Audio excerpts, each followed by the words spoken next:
Yeah, I probably should do something about that. You're right. It's like after 6 weeks when I couldn't get out of bed without killing my neck, maybe I should go to a doctor. Oh yeah. It is amazing. I finally went to the doctor. Went, oh yeah. You waited this long? What's that? Well, let's call it a big. Yeah. Really? Yeah. This is why. This is how I put my kids through college. He's looking at me. Well, They don't. you just help my. We'll get started in 20 seconds here. Morning.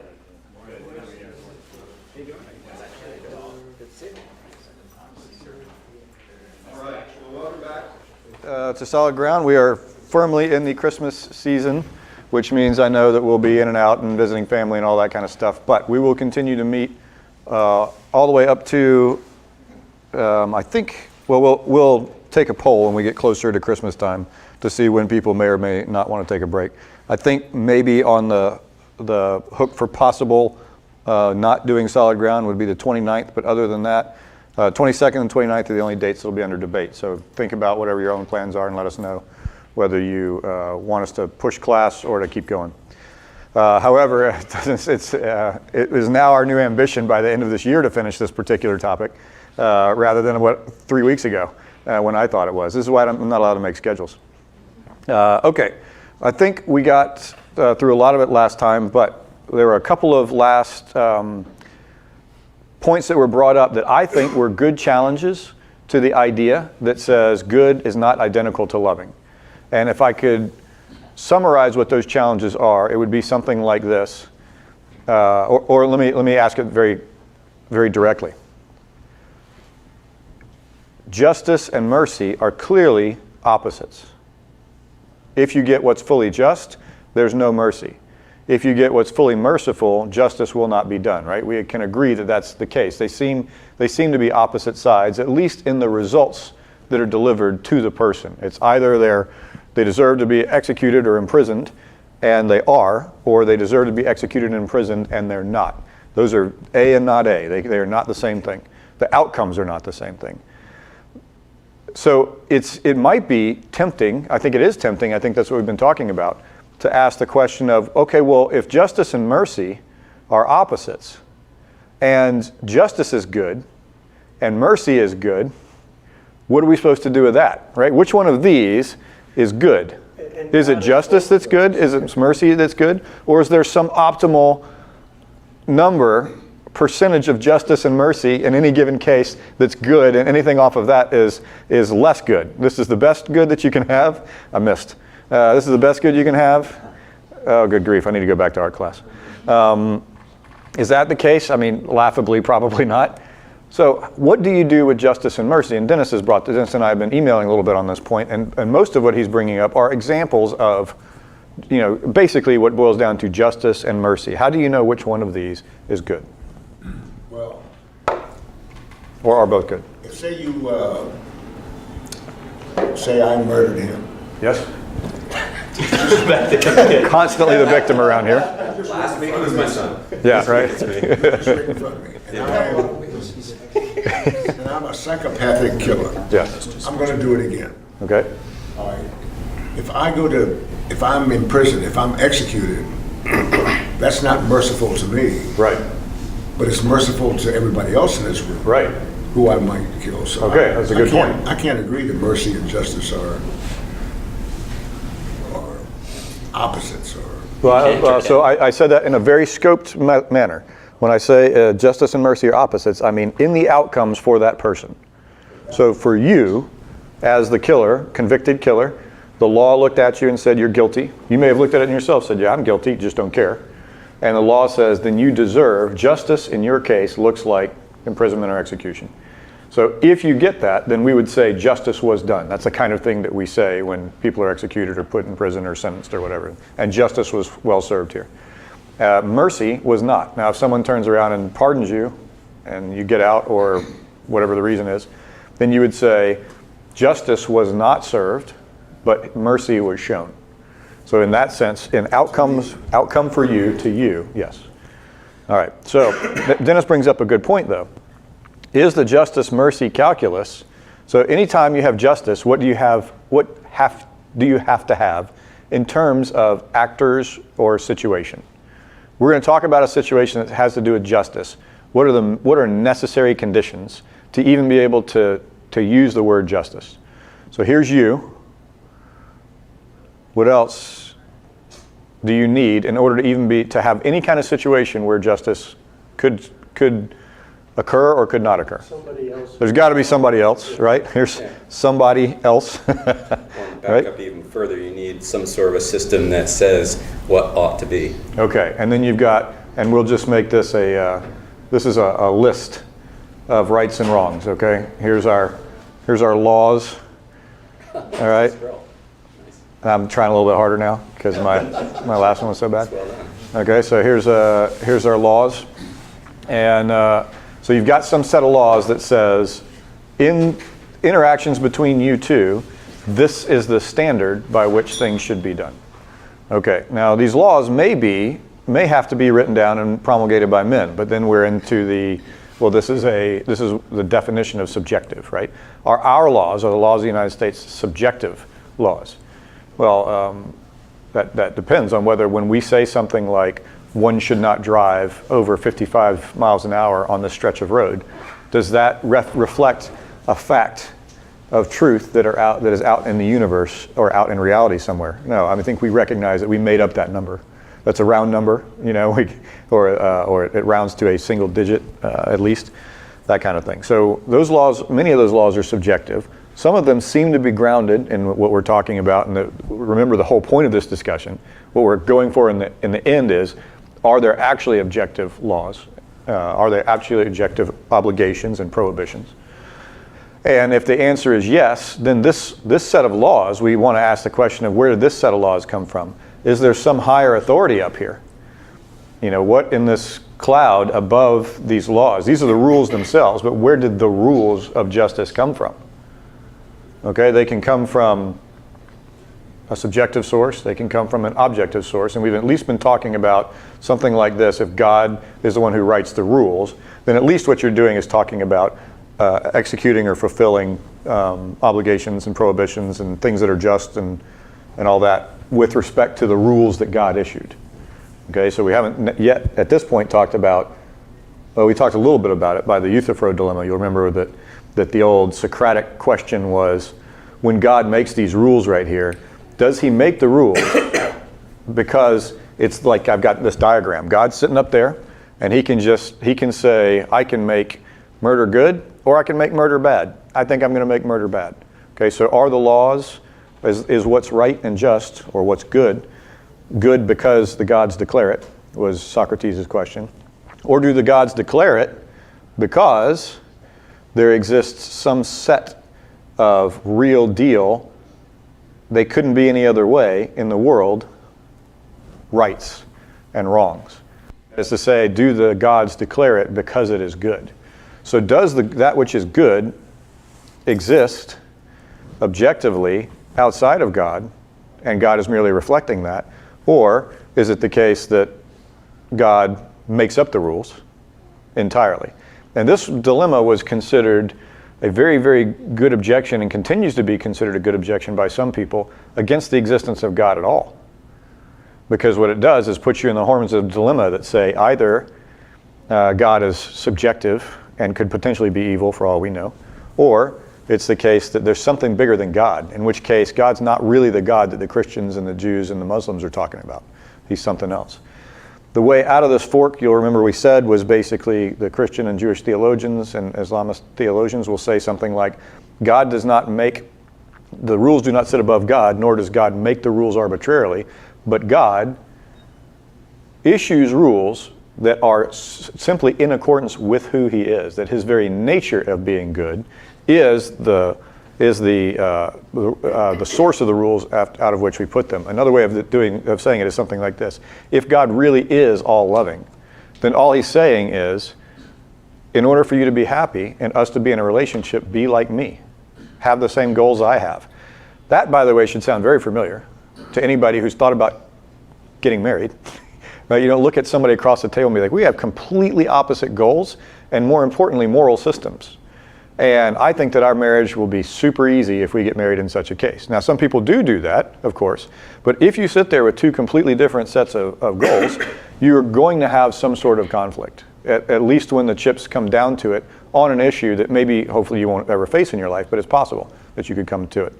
So it seems that we marry people who at least have, of course, opposites attract, but opposites in certain things, not opposites in whole life regard.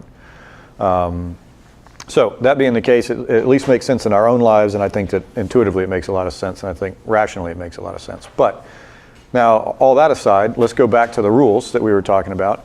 Here's some set of rules, and these rules, we at least in America, talk about these in terms of rights. I had the right to this property. You violated my right to this property. Therefore, the following, this is considered unjust. You came and took this. Here's a job that I would love to have. If I lost my current job, the one I would apply for is, you know how there's car repo guys, like you default on your car loan or whatever? There are corporate jet repo guys whose job is to sneak into other countries and places and steal airplanes and like take off with them. I want that job. I don't know. I can see it going really, really bad, but that seems like it would be a lot of fun. Wow. I think we just learned something about you. Yeah, no, if you didn't know that already, you haven't been in here long. But in any case, I think the reason that we say that that's okay is what happened was the bank gives a loan to somebody fails in their obligations to the other person and therefore loses the right of possession to that vehicle, that car, that airplane, or whatever else. And so the bank is justified in what we would otherwise call stealing, right? They went and took something without somebody else's permission. Now the reason that's okay is, what we said is, it's not that guy's permission to give. It's your permission to give, it's your car. My wife knew a guy in college that used to work at one of the credit card places or whatever, the bank, or the debit card places at the bank. And a guy called up and sensed that they were shutting his card down, credit card. And he was saying, that's just my money. How are you shutting it down? And the guy eventually was like, sir, it's not your money, it's our money. You are arguing about a right to our money. This is our money that we're giving you to use, and then you give it back. That's how a credit card works. This guy was unclear on that. He was unclear on a couple of things, but that one as well. Yes. So Pretty quick. the idea of rights, who owns the right in any given situation, is central to justice. So if that's the case, you have to have, as you pointed out, two people at least, maybe more. And as Dennis points out, this can be further complicated when there are multiple other people in here, because are there rights that this person has that are, and this, you'll see contract law and repossession type of stuff. Absolutely, this happens where somebody else's right is involved as well. And so are there groups of people with rights and that kind of thing. So this can get very complicated very quickly. But what ultimately boils down to is between a person, individual, or entity and another person, individual, entity, there exists a right. That right may be given to you by the law. It may be something that's objectively there. But ultimately, justice is when those rights are recognized fully. And injustice is when rights are violated. So that's the easiest definition of those two. So now, here we're back to the main question. If it's about rights, yes? Well, I disagree with that because I thought justice involves necessarily a violation of rights. It's not just that rights exist. It's that Absolutely. I meant to say that. If I didn't make that clear, yes, that's right. There's the rules, there's you and the other person, and then something, you're right, I probably didn't go the next step. Something happens between you that is a violation of those rights. And that when you keep the rights sacred, it's justice. When the rights are violated, it's injustice. And now when the rights are violated, it's injustice. Justice typically has to do with a restoration of those rights, okay? You stole the car or the vehicle or the airplane. You're the worst guy in this class, apparently. Or the biggest victim sometimes.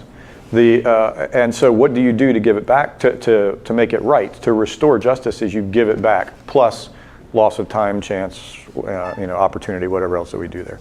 Yes? So I'm not convinced that justice is good.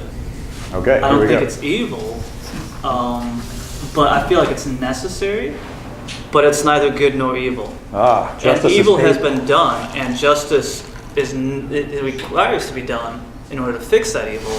That's not to say that justice is good or evil. It's just, I guess, All right, the target is out there. Who wishes to go after it?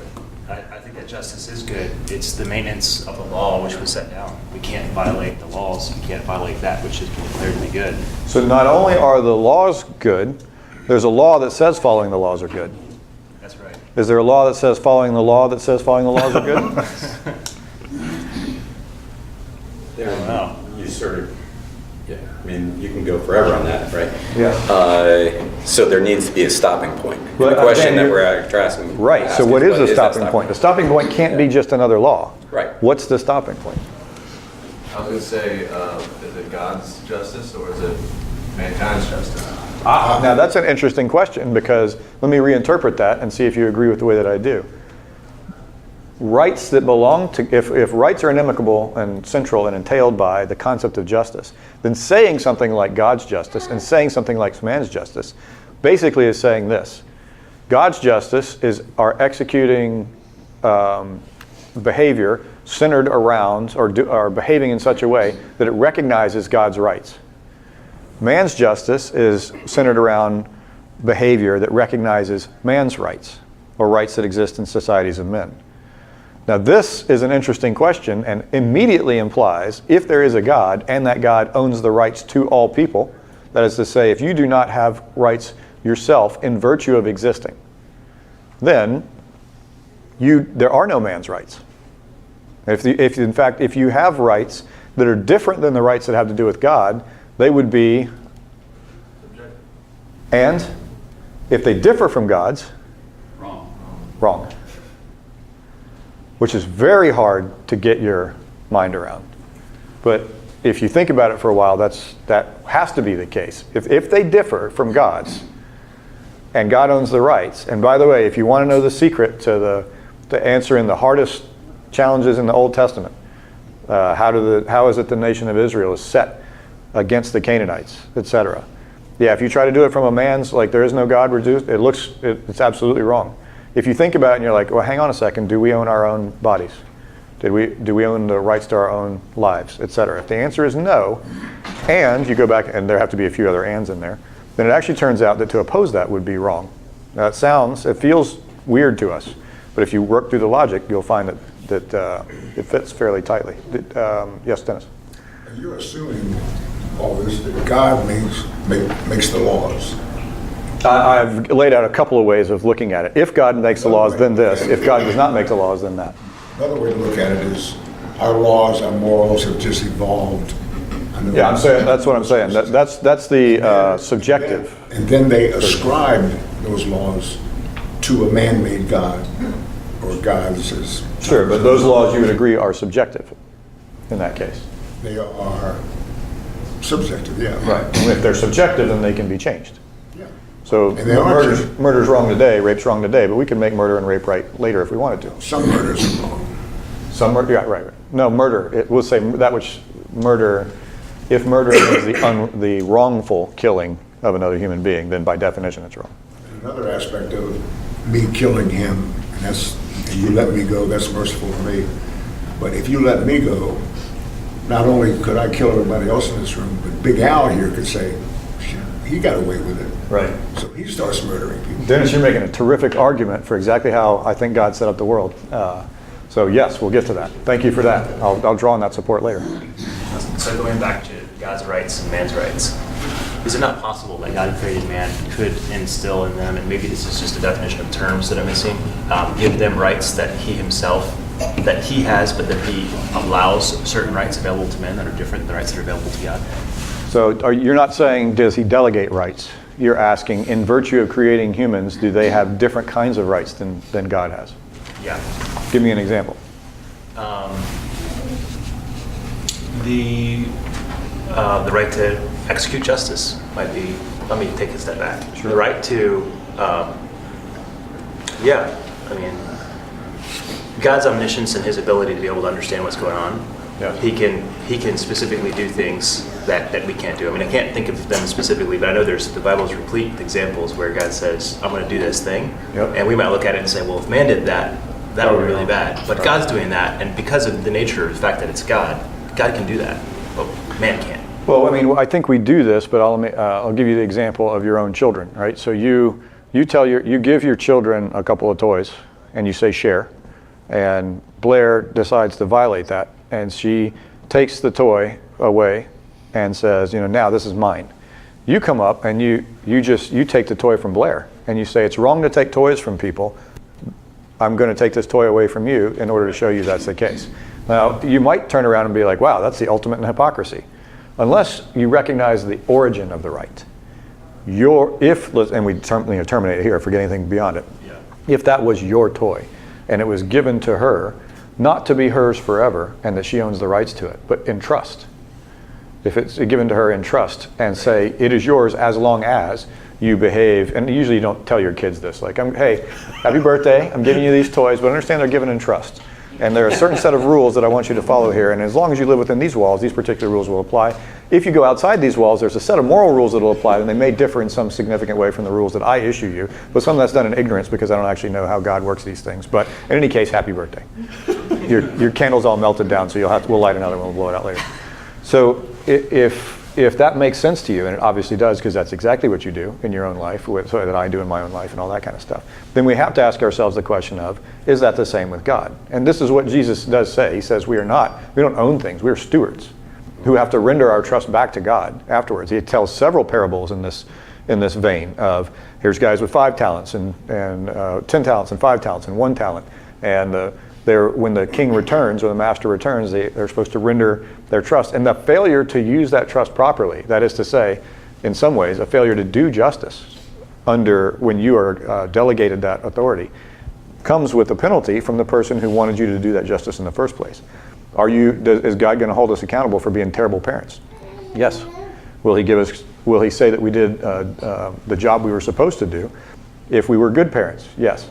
We shouldn't get too uppity about that, because remember what Jesus says, the servant should say, who has executed his master's will, should not say, hey, I did a great job. What he should say is, hey, I only fulfilled the job that I was given to do. I didn't do anything beyond that. Unprofitable servant. Yeah. So, in short, I think that if two different ways, morals are subjective, or justice is subjective and it's evolutionarily derived, or it's objectively the case. In the case where it's subjective and God is the source of those objective rights, then there are no rights that humans have that are not ultimately go to God. This will be the cause for the difference between the two. This is why it's okay for you to take from Blair, but it's not okay for Blair to take from anybody else. You might say, oh, that's inconsistent. Well, that simply recognizes the origin of the right. So I would say the people who claim not to believe that, who still parent the way that we all do, are logically inconsistent, and we want to be logically consistent. If all the laws are objective and made by God, and it is the Judeo-Christian God and not Thor or Zeus or somebody else, can your God change his mind? About what is right and what is wrong? Yeah. No, because We can't. Remember why? Do you remember why I said God issues the laws that he does? About why he does? Yes. Yeah. No. It's the So use this is of- a very, very important part. If you don't understand this, not you, if one does not understand this, none of this will make sense. The Euthyphro dilemma says, is God just making it up, or is he recognizing some higher law that says this is a false dilemma? The third option. The third option is God makes the laws that he does because they're in concert with his own character. God is loving, so he says be loving. So he doesn't change his mind. It's based on his His nature. laws are his laws. He doesn't change his mind about what's right and wrong. Yes. Well, then how do you reconcile in the, I hate to call it Old Testament because it's in the first book, The Hebrew Bible. Hebrews, by the way. it's an eye for an eye, tooth for a tooth. Yes. And in the New Testament, it's turn the other cheek. It seems to me that's very inconsistent. Yeah, I think if you read, so Jesus says, you have heard it said, an eye for an eye and a tooth for a tooth. But I tell you, if someone insults you, someone strikes you on one cheek, turn them also the other. If someone forces you to walk 1 mile with them, walk 2 miles with them. They ask for your shirt, give them your cloak also. So he doesn't turn around and say, this law is not good. What he says, he's talking about a way, he does that with 3 sets of behavior. He also turns around and says, you have heard it said, you shall not commit adultery. But I tell you, do not look on a woman lustfully. And anybody who has committed adultery in his heart, that kind of thing. You have heard it said, do not kill. But I tell you, do not be angry with your brother. And I'll use this one as an example, and then I'll walk it back to yours. Because whoever is angry with his brother, and he sets out the courts for him. So, and correct me where I'm wrong here, but at the time, different courts have, like ours don't really, I guess ours sort of do. It depends on how you look at the court. But certain courts had certain authorities. So you could punish, a lower court could issue a certain level of punishment. The higher court could issue a higher level of punishment, but it took the highest court in the land, at least at the time, to issue death warrants type of thing. So what he does is he goes through it and he says, but anybody who is angry with his brother is guilty before the courts. And anybody who, I forget what the next one is, says to his brother something, then he is guilty before the Sanhedrin, meaning that he could potentially be killed for it. And anybody who says to his brother, you fool, is in danger of the fires of hell. That means against the highest court, of God's court. So he's saying it's not just do not murder, but if you look at your brother and you say you're worthless and useless, but that is to say you might as well be killed, then you are guilty before God at violating something similar to do with it. In each case, he links him to an Old Testament law that's fairly black and white. This is opinion, interpretation, right? So end data, start interpretation. One of the reasons that God, and tell me this isn't true in your own life. I talk to young men, I counsel young men all the time about, I think an easy way to see this is pornography. Guys want to get out of pornography and the things that pornography entails. And they want to, these are guys that are committed to not sleeping with their girlfriends, they want to wait till marriage kind of thing. And I say, your decision to sleep with your girlfriend does not start when you all go into the bedroom. I said, your decision to sleep with your girlfriend started when you crossed the threshold of an apartment that you knew you were the only two occupants into. Your decision to fool around in the car did not start at that point. It started when you put the car in park and didn't get out like normal human beings do when they put a car in park, right? And so in the same way, what Jesus says is, if you don't want to commit murder, if you don't even want to get to the point where you are, don't be angry with your brother, because nobody murders somebody they're not angry with, or doesn't commission a murder they're not angry with.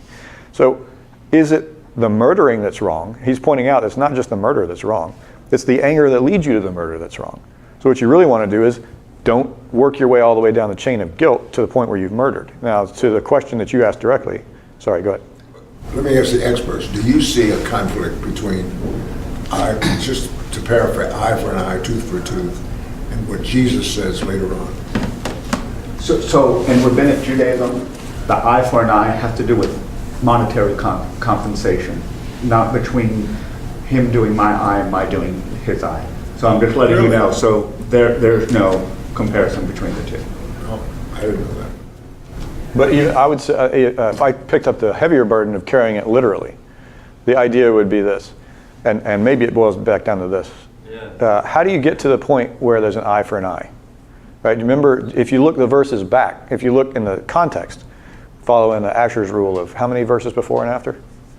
So how many verses before and after for context? 20, he says, read 20 verses before and 20 verses after, any verse that you want to figure out how to interpret before you start shooting off about what the verse says. And that's good advice. Sometimes you need more than 20, sometimes maybe less, but context is important. So you see no conflict between the Old Testament and the New Testament? Oh, I mean, there are conflicts in my religion, yes, that's true. But if you're just going to use the Hebrew Bible, the Old Testament, and the New Testament alone, then I don't know. Just like the example that you're giving, this is something that I could only tell you from Rabbinic Judaism, not from the Old Testament. Because if we look in like academic literature, it would actually have, some scholarship would say it is actually physically eye for an eye. Others would say it's actually correct. In ancient Near Eastern languages and literatures, there is an idea of this of being monetary compensation. So it's kind of hard for me to... So it's possible that it is. It's possible. But the point Jesus is making here, and I think the point, if you're going to ask, does the New Testament conflict with the Old, you have to say, what's the point that he's making? What's he getting after? How do you get into the scenario where you lost the eye in the first place? How do you what? Get into that scenario where the person lost the eye in the first place. If you read the context around it, it's all about that there are laws around it that are talking about if there's a fight and this person strikes this person, then you do this. If there's this conflict and this woman grabs this part, then you do that. There's like this whole set of rules basically around conflict. And what Jesus is saying is this: you've heard it said, an eye for an eye and a tooth for a tooth. That is to say, If you guys get in a fight and you gouge his eye out, then either you have to compensate him, or let's say you take it literally, then your eye's going to be gouged out as well. How did you get there in the first place? You got there because you were involved in a physical altercation. You were fighting. What Jesus says is this: don't even get to that point. If a guy insults you, and by the way, Christian theologians have written on this for years. This does not turn around and say you can't defend yourself. What it says is, if somebody strikes you on one cheek, by the way, what is striking someone on the cheek? Yeah, that's a slap. That's an insult, right? This is not he didn't say if somebody stabs you in one liver, one kidney, turn to them also the other, right? That's not the idea. The idea is if someone slaps you on one cheek, insults you, take the insult. Say again? That's not the context. The context is not you're about to be killed. The context was you're insulted. So that's the ruling and thought of a long time. And let's say we're wrong about that. Let's say it simply is being hit. I think that before we get into self-defense, the idea is this. The purpose of what I'm saying it there, especially if you take the rest of the context about do not commit adultery and do not murder.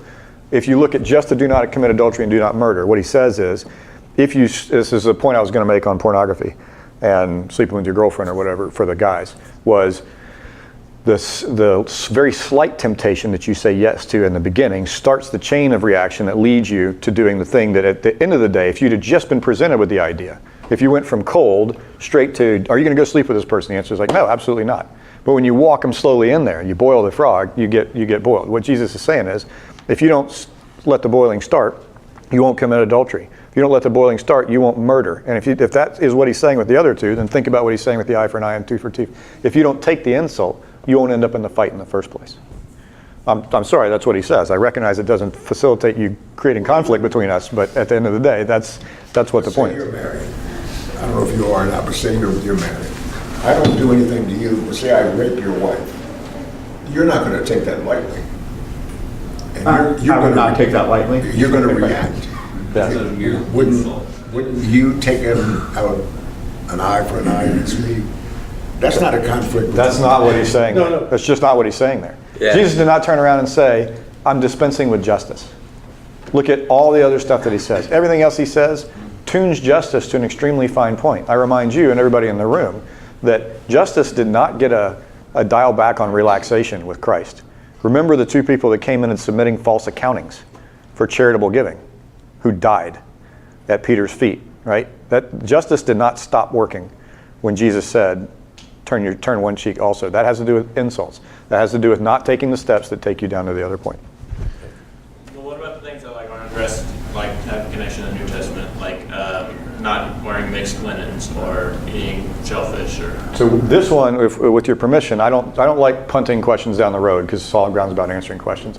We are going a little bit off topic here. This exact question will come with, in fact, save it because you'll be much more entertained when we are all sitting up here on 3 different stools and debating this back and forth on hopefully an equal playing field. Yes, sir. Yeah, I think it's also important to read the... and let me give you the short answer that will not be satisfying. 2 linens together did not have to do with a moral wrong of mixing cotton and polyester, which they didn't have it, cotton and linen or whatever. What did it have? It was symbolic, purely symbolic. You are a society of people who are supposed to look different, feel different, and act differently. And why? There's a reason why of all this stuff. God looked at all the people of the earth in this idea, and he said, I've got Egyptians, I got Chaldeans, I got people, all the other stuff. I got Celts, or pre-runners to Celts, I got Scythians. All these guys are running around out there. I'm going to take the least people, the sons of Jacob and Joseph, and I guess the sons of Jacob, and I'm going to make of them a mighty nation. I'm looking at all of these, and I'm going to choose them specially to be my people who are called out and separate. You don't have to live in the society. Gentiles, you can be righteous outside the society, but you can opt to convert into Judaism if you want to. But I'm going to make a special society of people, and I'm going to have markers. There's going to be certain headgear you're going to wear. You're going to have certain haircuts. It's not morally wrong to cut your sideburns. The point is, you want to be walking down the road, and from 100 yards away, you can be like, that's a Jew. And the reason that's a Jew is not what we've done and made it for today, which is we'll go figure out a way to discriminate against them and give them a hard time. You're going to pick out a Jew because what that should say to you is, that's one of God's people. That's one of the people dedicated to living in a society with God as the boss. And when the Jewish nation does that, and the rest of the world is doing all the things that they do, and they're all jacked up, and they look back at God's people who are living God's way and everything's going the way it's supposed to, they're supposed to be a beacon of light. The nation of Israel was to be a beacon of light to the world that says, if you live according to God's laws, these are the good things that will happen to you. This is why he's so strict with them, is because they're the example. They're supposed to be the city on top of the hill that we're all looking at. And so when they go wrong and it all falls, it ruins God's plan for setting an example for the rest of the world. And so he is very strict with them, and all kinds of terrible things come and happen, and then he restores them again and resets it, that type of idea. And if the Christian religion is true, what the church is supposed to be now are little instances, or a global instance, of exactly this society, of people that are called out. So I think there's, to the Catholics' point, to the Orthodox's point, because you can walk down the street and look down the street from 100 yards away and be like, that's an Orthodox Jew. You can look down the street and be like, that's an Orthodox Christian priest.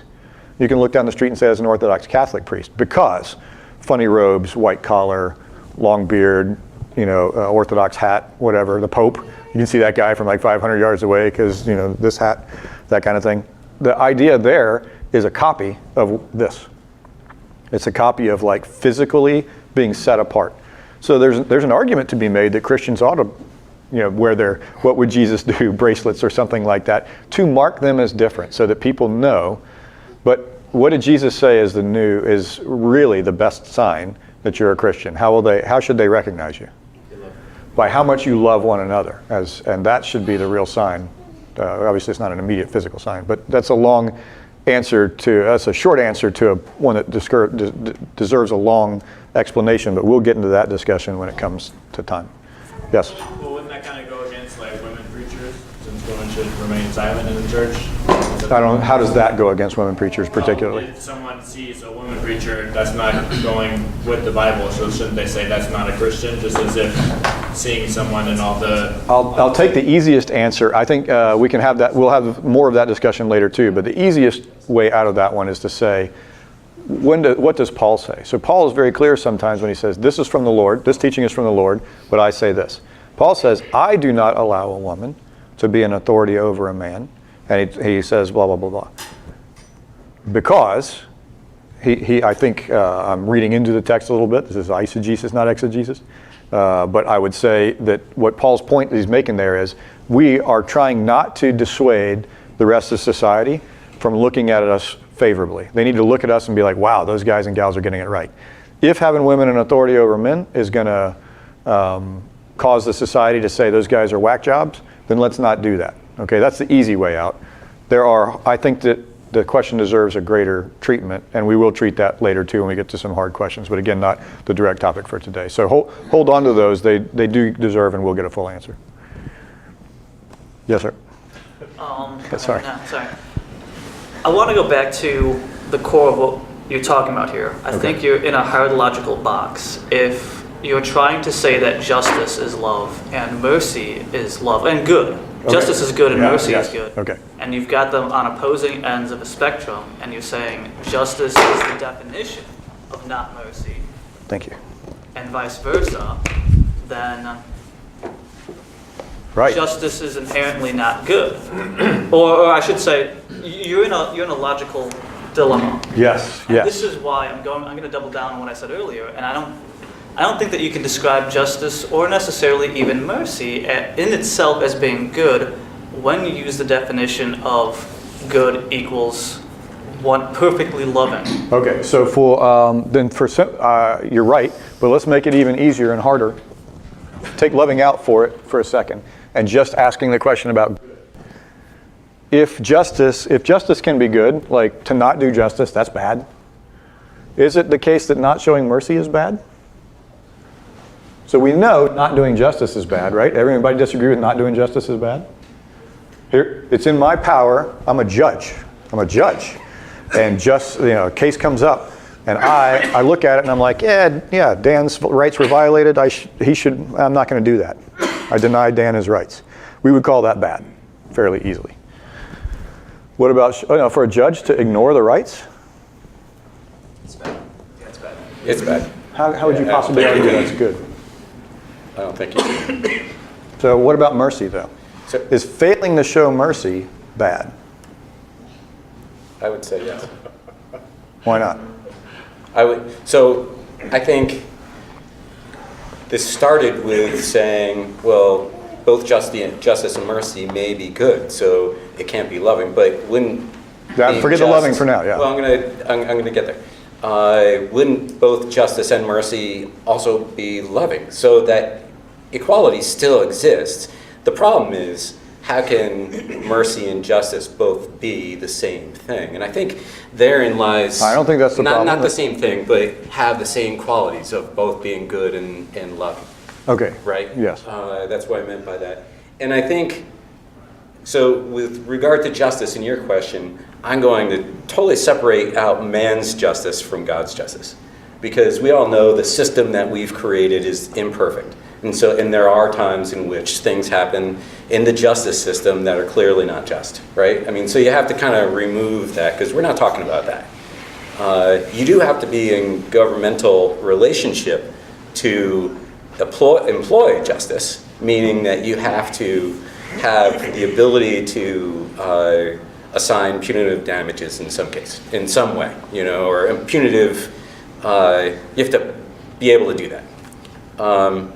But I think this doesn't impact the moral argument. What it does do, I think, is it impacts what a God may look like that has this. And this is where I'm going with this.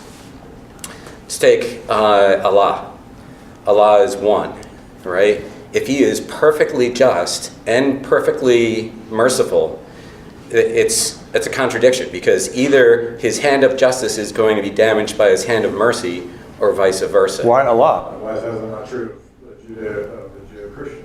The Articulation. This here is in my point. Okay. It's only through a triune God, three persons, one God, that same person or that same God can employ justice through his Son and still have mercy. We could go down that road, the Christian God is not absolved of being one. The Christian God is still roundly affirmed to be one. But there's by three all persons. There's but Trinity. there has to be some sense in one. So if you're like, God is one, but the Father is just, the Son is merciful, and so it's okay. No, I'm not saying that. I'm saying that God can apply his justice through his Son taking our penalty and still have mercy to. Good, but there are a lot of people us. that remain unconvinced of, you're guilty, you did something wrong against Dennis or against me. And so I say, okay, you know what, you're guilty. I'm gonna, you deserve punishment. So you're punished for his guilt. Someone's gonna, I think you can turn around and say, explain to me how that's just. Okay, so we don't just have say that argument, but that's a different argument from what I'm saying. Within the Christian system viewpoint, that is not an issue, and we can argue that for a long time. We will Whether argue that you later. You Yeah. can, if someone can take your punishment for you. If it Okay, can be we'll applied. hold that one off till later. That's a wholly different topic. Okay, but the topic is still justice. The topic is justice, and I'm saying that only through a Christian God or a triune persons can perfect justice and perfect mercy. You can be say applied. that, but you have to show how. We're talking about the how here. Well, I'm saying that because he's applying justice by the penalty being borne by another person within the Yeah, triune but what God. I think the standard, everybody's normal understanding of justice is not Dan had a car, Mark stole Dan's car. People who steal cars, if a car is stolen, somebody needs to be, put in jail for 6 months as a result. Yeah, but that's not true. And it's not anybody. All right, It's so- not that anybody. It has to be exactly the guy that committed the theft is the one who's imprisoned. Not somebody else is imprisoned. To imprison somebody else for the fault of Mark is considered unjust. So you say that, but that's not the way. I don't think you believe that, I do believe that. because I will tell you I believe that. You can decide Because whether all I'm the telling time, truth or not. people take the penalty for within our world, within our government, and I said, let's throw that away, but it is sort of an analogy that penalty is applied to other people, say the insurance system, right? I did something, my insurance company picks it up, they bear the penalty for my doing. That happens all the time in this So world. insurance, by the way, is, as far as I'm concerned, the best secular instantiation of I think the best point about justice and mercy there. And it's a little bit indirect, but it's basically this. What everybody says when it comes to insurance is, the day may come when I am negligent or foolish or tired and I do something that's my fault. I don't want to bear the burden completely for that one. So I choose to bear the burden of other people so that on the day that comes to be my case, other people may have mercy back on me. That's what insurance is. And somebody else makes a bunch of money in the meantime. I think it's to facilitate. monetary. It's not. I don't think it's as altruistic as No, you but think, yeah. no, I'm not. It's not about altruism. It's about the payment of money about back and forth. If one can absolve, someone took my eye by saying, I will compensate you for that, and we're like, yep, that's fair to some degree, right? We say that's okay. That when you crash your car into somebody else's car, isn't it the case that you're the person that should have to pay for that? There's no fault. It is. I'm certainly, That's if I'm at irrelevant. fault, certainly. But it happens all the time. My point is that we pay is applied to another person that stands in my place. And I think that is that we pay to do that, right? Like we pay them to do that. sure. And lots of people pay them to do that. Just to go with that, I like this train of thought. Insurance is great because we do have a contract that has allowed us to be able to enter into that Right. does take our penalty through Yes. a monetary system to pay for it. Likewise, And we pay into that too, is the major difference. Jesus and God have, through the contract that they've made, have covered us in such, for Christians that is, have covered us in such a way that we no longer are You guys just our haven't own. seen, this is a big insurance So, business. Yeah, now you God guys- has, okay, all right. God has taken that, and so whenever we sin, whenever happens to us, we are no longer the one that does have to make that payment from God's justice. Okay, so Peter, we'll go to Peter after this one. I'll make the point now that I meant to make, because we've now hit it. We're skipping a few points that I think that we ought to get there, but let's just drive to it. How is it that justice and mercy can both be said to be good? They're both, so I have been making the argument that good is the same thing as loving. Let me now reveal the trick that I was pulling the whole time. Things are good because they are loving. Things are good because they are loving. Now here's the challenge that I'll give people that don't buy that. If you say that good is a good in and of itself, and it is completely separate from loving, that is to say, loving, that which is loving is not necessarily that which is good and vice versa, then it's really hard to come up with the reason that mercy is good. Justice is good. Mercy not good. Mercy bad, in fact. Unless it's loving is the standard. If good is good because it is loving, now mercy makes all kinds of sense. And on whom should one have mercy? Right. Not the person who persists in their evil, the person who killed one person and you have mercy on them and you let them out, and now they're going to go kill someone. Do not have mercy on that person. Why? For a whole bunch of reasons, but someone who genuinely repents and says, I cannot believe I did that, I should not have done that, I was wrong to have done that, that's the person to whom mercy can lovingly be given without danger to the other people that you want to love, etc. And if you have the ultimate insurance backer behind you, even if that turns out to be wrong and Dennis goes on to kill Al instead, who can restore all that and more? The insurance company. God can put all that back together. Dennis took Al's life, but let's value Al's life, okay? Al is going to be on a level 7. Al's a happy guy. Al's going to be a 9.2 on the happiness scale for the next 50 years of his life. So we can do that on an annualized rate. And so Al's going to be in the 400 to 500s worth of total happy value. And Dennis takes all that away from him. He is now 500 happiness in the hole. God's going to turn around and be like, not a problem. I'm happier than that for 10,000 years. Are we square? Right? It's like a no-brainer. Imagine somebody steals your car, your 5-year-old, I'm having trouble with it, I still have a maintenance car, and they give you back, and they give you back a Ferraris for Life program, right? The second that gets dirty, you need to wash it, don't worry about it, turn it in, and you can have a new one. So if between the two, it's laughingly, that's what the kingdom of heaven is saying. That's why mercy and justice work together the way that they do. And that's why the New Testament, so to speak, is, and the Old Testament says this too, this is not new to the New Testament. If you want to have mercy, if you want God to have mercy on you, what do? Have mercy on other people. So if you think, I'm going to short circuit our thinking here a little bit here, just to take us really to the main point. Let me tell you what the question you ought to be thinking is. Okay, I get it, that makes sense for the people paying into the insurance company, etc. But how do insurance companies work? Because there's more money coming in than there is fault to pay for, right? If you're having to pay out more money than you were taking in, you wouldn't be in business. If you look at the world and you say, is there some bank of good that people are putting in that God can tap into to cover the bad that's out there? No one said it was a perfect analogy. Well, right. But even if you stick to the analogy, anyway, even though it's not perfect, you might say this, man, there's so much bad in the world, God's got to be making up that deficit out of his own pocket, right? So how are God's rights not being violated?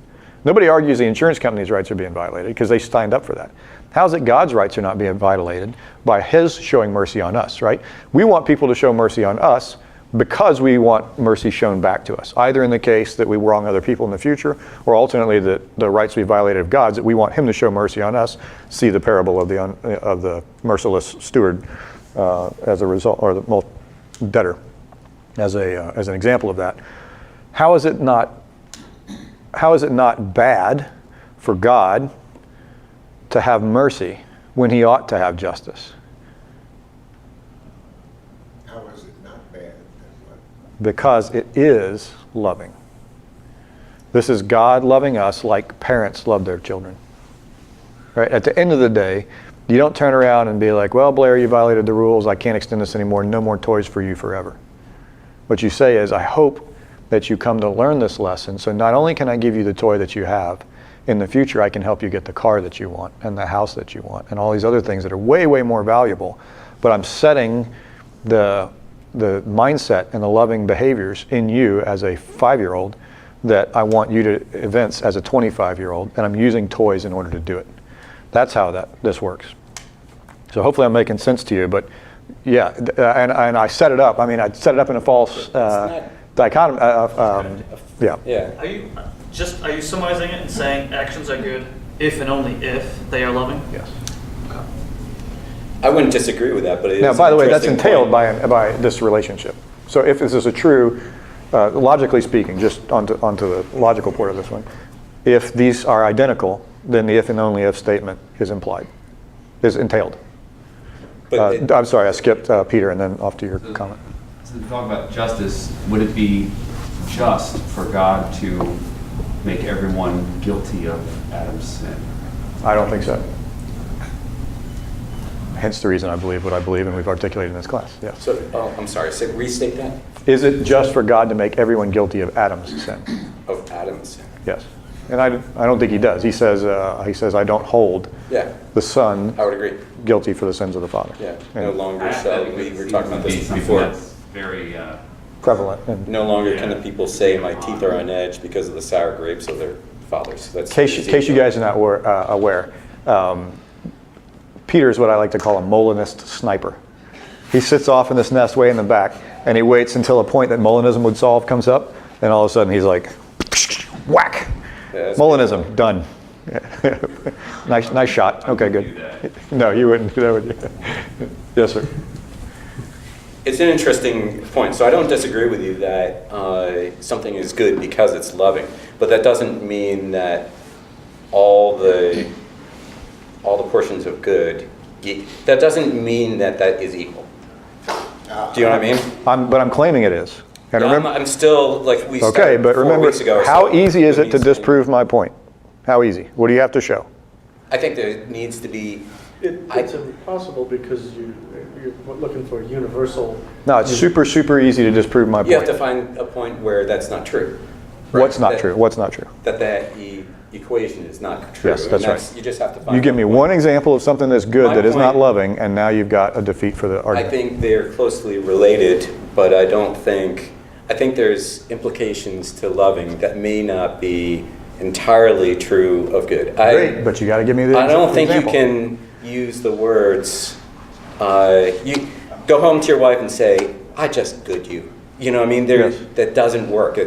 Now, I mean, Now, what you could say is this. Now, so let me rephrase it, and this would be what is loving. Baby, I only want always what is best for you. That's benevolence. That's good. I want good, benevolent. The definition of love is a selfless, benevolent regard for someone else. Selfless means it's focused on the other Yeah, I person. gotcha. Benevolent from bene in Latin meaning Yeah. good. I want good for the other person. So you're right. I can't say I good you, but that's a grammatical construct. You can say I want only the good for you and nothing else. That's identical to saying I love you. Sure.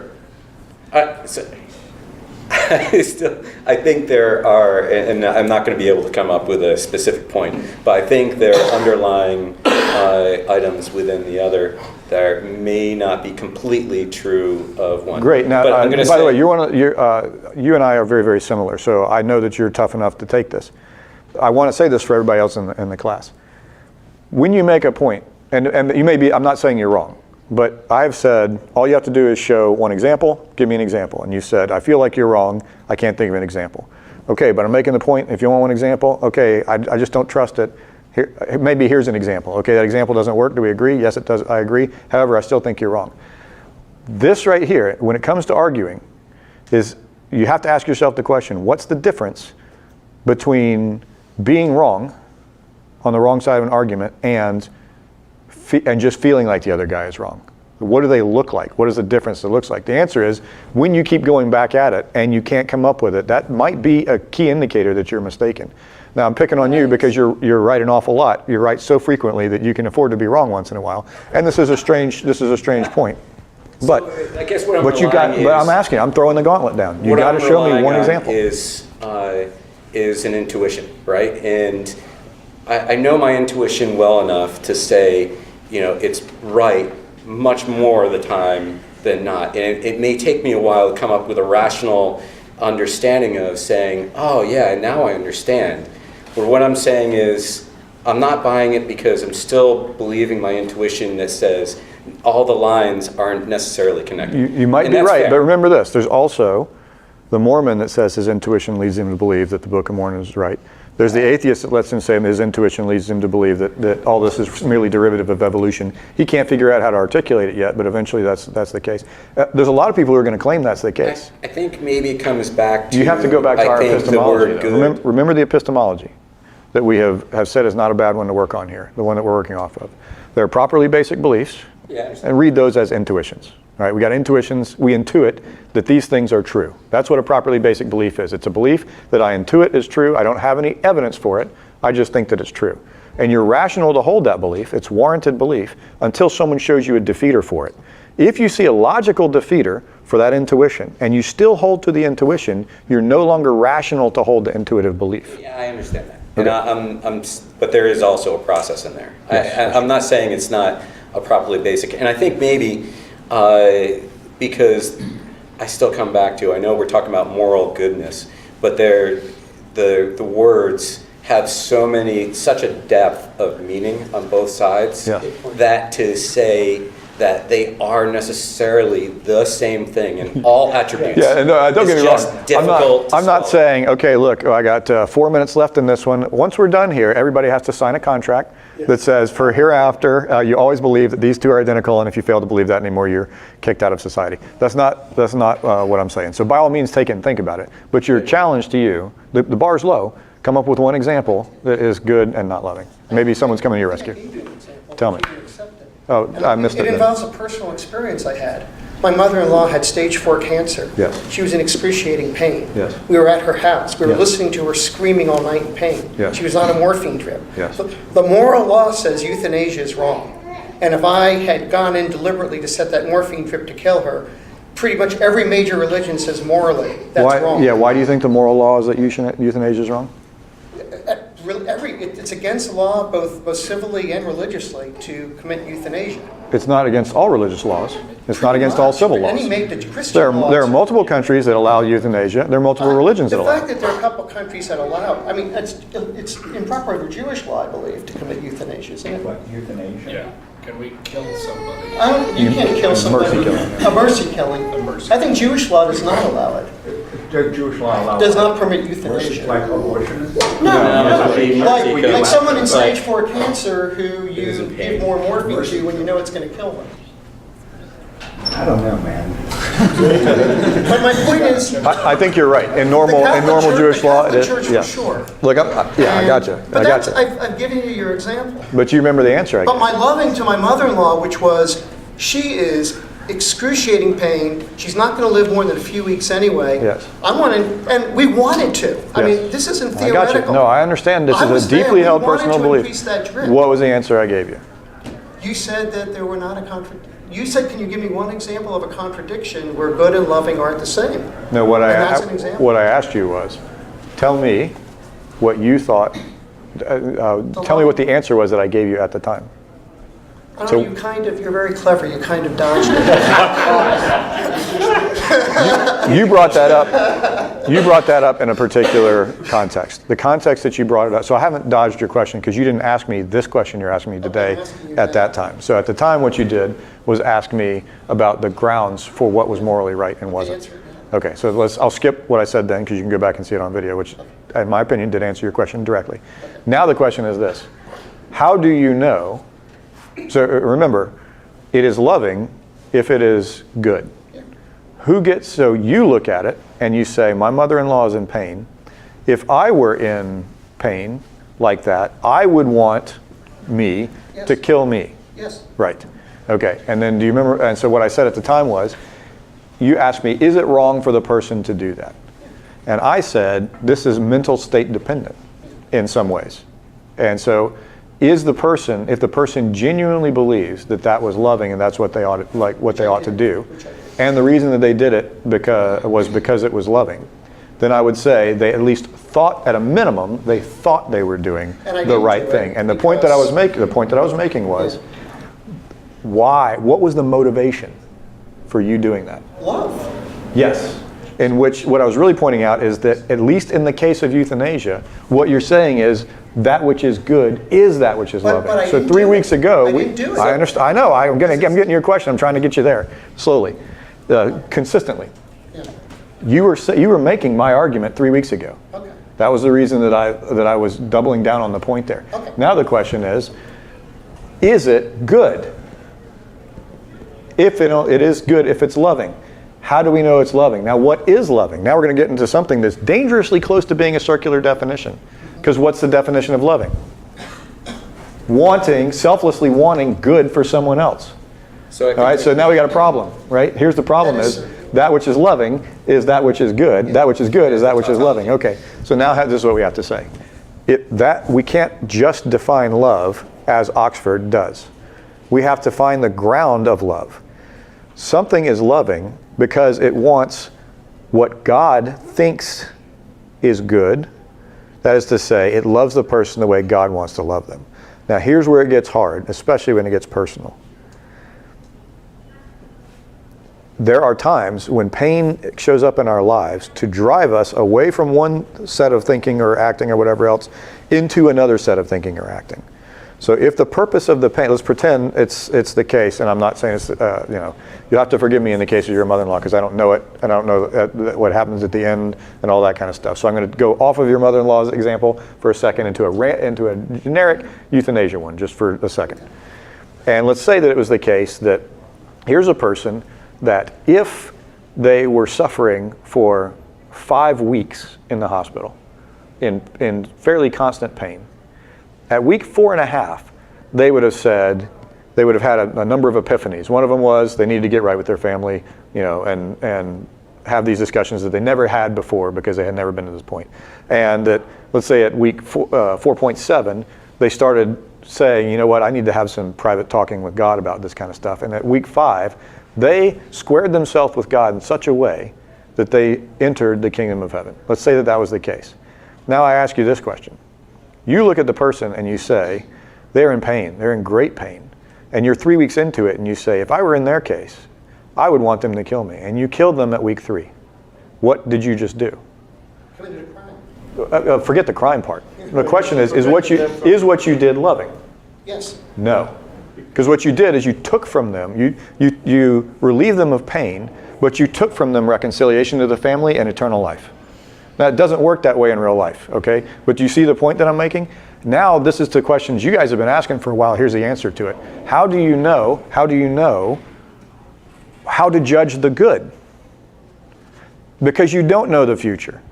You can only judge the good if you know the future, which means only God, who's the only one who really does know the future, if such a God exists, then he can be the only source of knowing these good things. This is my point to Sam Harris. This is the same point that I was making 3 weeks ago. This is the point that I'm making now. To you, this has got one variable in it, pain. To God, no hope of recovery. And no hope of recovery. To God, it has multiple variables that include reconciliation with other people, reconciliation with himself, heart attitude, mind attitude, etc. else. Pain is bad, but it is nothing in comparison with loss of eternal life. And so if it were to be driving him in that direction, if it were to be driving him to lesser judgment, if it were to be driving to him to a whole bunch of other stuff, it might be worth it. You don't know. So this is why God sets us rules. It's not just because we're bad. Sometimes it's because we're good and we want to do good for other people, but God says, I know you think it's good to do X, but it's not. This is, and this is the last point, and then we'll go to the questions. This is the reason you don't just give your kids everything. Same reason is we know it'll spoil them. We think it'll probably spoil them, right? You got to be careful about that stuff. This is the same thing. Here's the problem I have with this. Good and loving are two different words that we use in very different ways. And the overlap in the way we use the words is really a small area where we could interchange the words. But I think I may agree, until I see an instance where it doesn't agree, that everything that is good is loving and everything that is loving is good. So the problem with the equality there, for me, is twofold. One is I can't be sure that I'll never find something that contradicts it. It seems like it's true, but it's in how I use the words. It's the definitions and the usage that I don't like the equality there, because they're two separate words that are used in different ways. So let me argue that that's not the case. Can I just... Not yet. Look at the definition of good. This is Oxford definition of good. What does benevolent mean? Yeah, being good. Bene. Good. Italian for, or Good. Latin for good. Valent, good, choice, power, wanting good things to happen to somebody else. There's Love. an overlap in the Wait. definition. This is very, very important. We say they're different things because we don't know what the word means. Oh, I think I know what the word means. No, you don't. Not according to the definition. I'm That's saying my I point. think- The definition Use itself. words The definition itself says that these are the same. Well, but we use them differently. You may, but you're using them wrong. Well, I mean, That's my point. And it's not your fault. Our society has told us that love is something other than what love is. Society has told us that love is a feeling that you have for somebody else based on their sexual that's not attraction. what I'm saying. Someone else has told us that love is a feeling that you ought to have solely because you're blood related to someone. Someone's told us that love is a regard that you ought to have to people who think similarly to you. So people have told us that love is something that ought to be something that wells up within you, not a logical I think you're decision on making your an own part. assumption that you I'm not making an haven't assumption. Yeah. I'm pointing back to the definition and saying the definition of love uses the word good in it as the basis of what you want for the other person. So it is impossible to say something is loving without claiming that goodness is the core of what love is after. but I'm saying that's an overlap in the meaning, but how we use the word. So the sentences that we use them in has very little overlap. But to the point that That's you what I have a went to problem bring with. up, every time that you say I love you, what you're actually saying is I selflessly want good for you. Right, so therein lies my point. So how's And I that not- just figured how's that out not good? why my intuition is saying this.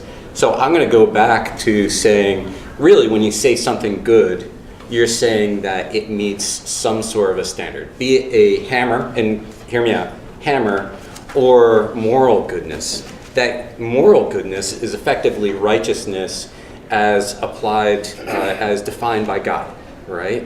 That is a state of being with relationship to some sort of a standard.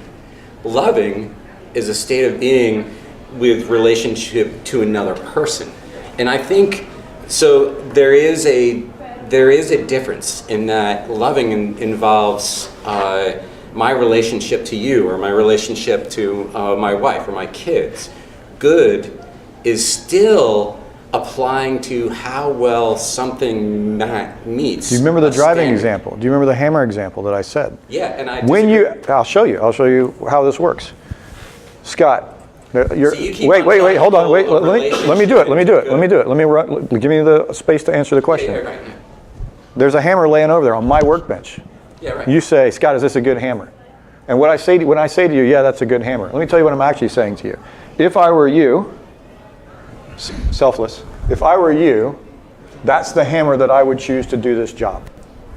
Because I want you to use the best piece of equipment that I've got. Is this a good route into DC? If I were you, and I understand you completely, this is the route that I would choose into DC. So when you say, is this a good route? That's not a good route. What I mean is, if I were you, that's not the route I would choose. It's the same thing. It's identical. I don't think it is the same thing. I think, How are you saying that what I just said is not the same thing? I think you keep on trying to pull in relationship to... By the way, if I'm getting a little, this is the reason I do. The point is so close. And we're so close to melding and getting it exactly. And We're so close to defining what you want to define. No, we're so close to discovering the truth of what's going on here. The reason that it makes sense to say a hammer is a good hammer. The reason it makes sense to say something's a good. The reason that it's not wrong to use the word in here. When we use the word good and we use the word loving, my point is we are actually all saying this stuff. You just don't realize it. Realize I it. disagree. Look at the back of the class. Look at the people behind you. They know that that's the. Yeah. Right. So trust me. Think about it. Okay. Yeah, I disagree. Okay. I've had this shoulder replaced. Yes. And this one is arthritic. I can't hold my head up anymore. You and I have been going around this for quite a while. I just want to point out. This is the last question. We'll do this. I just next want to time. point out I've now got 3 allies. Okay. On what? About good, not exactly equal in loving. Great. Furthermore, I've I'm also not sure what it buys you. three allies that have yet to put forward 3 allies. Dennis, it cannot be easier to defeat this point. Also, You just have to show an example. good and loving are such subjective terms that you can't equate purely subjective terms. That's a good point. Good and loving are subjective terms?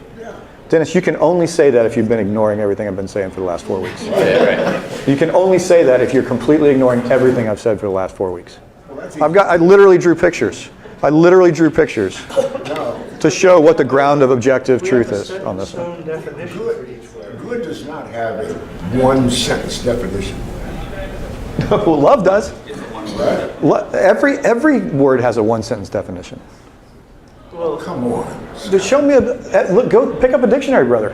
Every definition in the dictionary is 1 sentence long or less. It's not even a complete sentence. To follow, though, on your point, love is a benevolent, selfless regard for someone else. That is relational. You have defended your point by just saying, well, good is relational. And what I'm saying is... I absolutely did not say that. Did I say good is relational, period? Because you keep on pulling the hammer. You pull that into a relationship. When we talk about justice as an example of something that could be good, we pointed out that it's relational. It can be. And it has a relation to law, and that law may have a relation to God. It's absolutely relational. If there's no relation at all you've got is this. I mean, how do you relation declare with a what's person, good? Right. So what I'm saying is, and I'm going to stand on this one, that good, to say something good is essentially saying that it meets a standard. That has nothing to do with anyone else. Right? That has nothing to do with anyone else. That is not relational. That hammer is good if it were to appear pop in the middle of the universe, if it meets the standard of saying it drives a nail well, it can drive a nail well. It is righteousness or moral good to be loving because you are meeting the standard that God has provided. But loving is an interrelationship kind of thing. It's a very subtle difference, but I think it's very real, and it means that equality, although they're similar and they're so tightly related, it's not an equality. So we'll pick up this point and start with it next time, because there's a long answer to that one. I've answered part of this already. The way you In our answered it discussion- is just going back to the No, it's the not. equation that you I made. answered this in 3 specific, particular ways.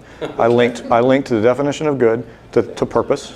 Yes. I linked the expression of good to its expression of whether it fulfills that purpose. And because I said it's loving, it has to do with whether the individual involved believes that it fulfills that purpose. So purpose is very important to good.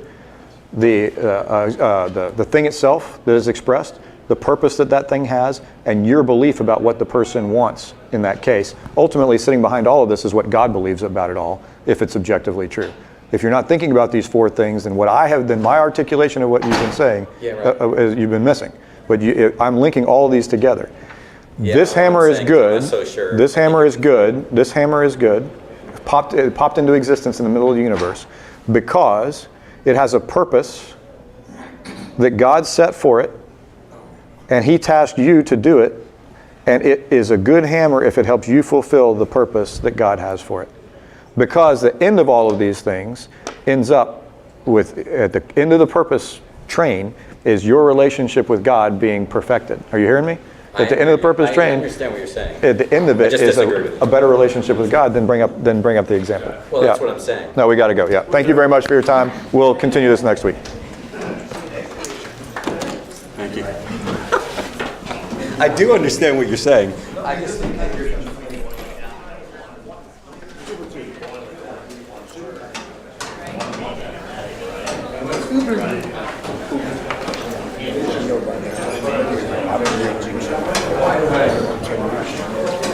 Never.